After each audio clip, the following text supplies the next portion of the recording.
So yo, what's up mga bro? Day 3 natin ngayon mga bro. Pangatlong araw natin ngayon dito sa ating project mga bro, dito sa excavation ng septic tank. So kung mapapansin nyo mga bro, mabagal yung paglalim namin dito. Kasi ubod po talaga ng tigas mga bro.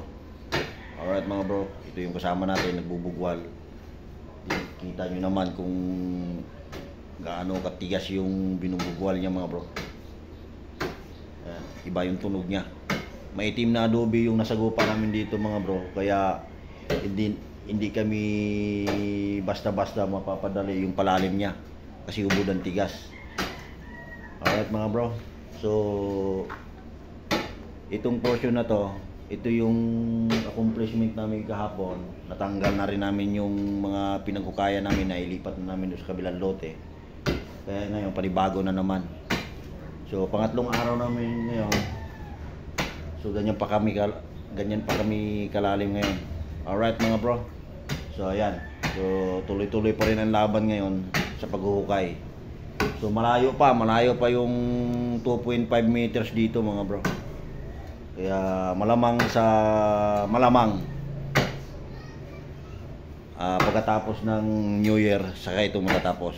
Alright mga bro. So may CHB laying pa tayo rito. So marami pang proseso to mga bro once na tayo magpapagawa ng Poso Negro. Marami pang proseso to mga bro. Hindi naman ito sabihin natin puhukayan, ganyan lang itsura niya. Hindi naman ganyan mga bro pagkagawa. Depende sa nagtatrabaho. Pero sa aming experience, meron pa tayong CHB laying dito, tsaka meron pa tong partition. So marami pang proseso niyan mga bro. So pinaka mabigat na trabaho, ito yung paghuhukay, kaya mahal ang singilan nito in case. Alright mga bro, lalong-lalo na sa mga ganitong adobe. Okay lang kung malambot yung hukayin. Alright mga bro, kasi meron din kasing ibang mga may-ari ng bahay once na nagpapahukay ng Poso Negro,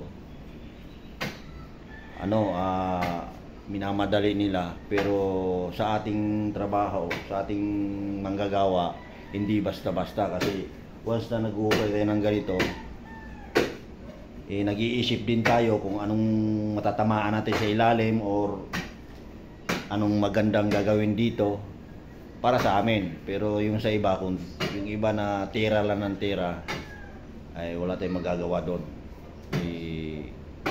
Sa kanila na yung trabaho ngayon mga bro. Alright mga bro. So advance Happy New Year sa inyong lahat, lalong-lalo na sa ating mga followers, sa ating subscriber, sa ating mga viewers, lalo na sa mga ganong advance Happy New Year sa inyong lahat. At mag-ingat po kayo palagi mga bro. Alright mga bro. So ayan. So let's go. Alright.